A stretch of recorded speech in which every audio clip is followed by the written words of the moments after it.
Day 365, 12 মাস অর্থাৎ 1 বছর। শুনতে হয়তো খুব বেশি লাগছে না, কিন্তু কখনো কখনো এই 12 মাসই পারে একটা গল্পকে থামিয়ে দিতে। স্ক্রিনের এই পাশে আমি আর ওই পাশে আপনারা, কিন্তু মাঝখানে একটা নীরবতা জমে গিয়েছিল। হয়তো আপনাদের মধ্যে অনেকেই ভেবেছেন স্ক্রিন ফিকশন কি শেষ, ও কি আর ফিরবে না? কিন্তু প্রতিটা গল্পের মতোই এই গল্পটাও শেষ হয়নি, শুধু একটু থেমে গিয়েছিল। জীবনের একটা অদ্ভুত নিয়ম আছে, যখন আপনি নিজের স্বপ্ন নিয়ে দৌড়াতে চাবেন, ঠিক তখনই বাস্তবতা আপনাকে থামিয়ে দিবে। পরীক্ষা, মানসিক চাপ, পারিবারিক দায়িত্ব সবকিছু মিলিয়ে আমি চাইলেও এই জায়গাটাতে থাকতে পারিনি। কিন্তু একটা জিনিস কখনো বদলায়নি, গল্প বলার আমার সেই ইচ্ছা। হয়তো আমি ছিলাম না, কিন্তু গল্পগুলো থেমেছিল না, ওগুলো জমা হচ্ছিল ঠিক এই মুহূর্তটার জন্য। আর আজ আমি আবার সেই জায়গায় দাঁড়িয়ে আছি যেখান থেকে সবকিছু শুরু হয়েছিল। হ্যাঁ, আমি ফিরে এসেছি, কিন্তু শুধু ফিরে আসার জন্য না, আরো ভালো কিছু তৈরি করার জন্য।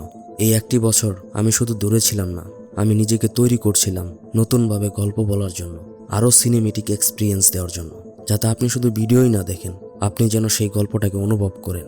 এবার থেকে প্রতি সপ্তাহে অন্তত 1টি করে নতুন গল্প আসবে। আর সবচেয়ে ইন্টারেস্টিং ব্যাপারটা কি জানেন? আমার কাছে অলরেডি 6টি মুভির স্ক্রিপ্ট রেডি। মানে এই জার্নি আর কখনো থামবে না।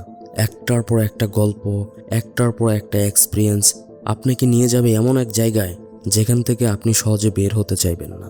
কিন্তু একটা কথা, এই পুরো জার্নিটা আমি একা না। আপনারা যারা এখনো আমার সাথে আছেন, যারা এখনো আমার জন্য অপেক্ষা করছেন, যারা মাঝে মাঝে এসে চেক করে গিয়েছেন নতুন কোনো ভিডিও আসলো কিনা, এই কামব্যাক আপনাদের জন্যই।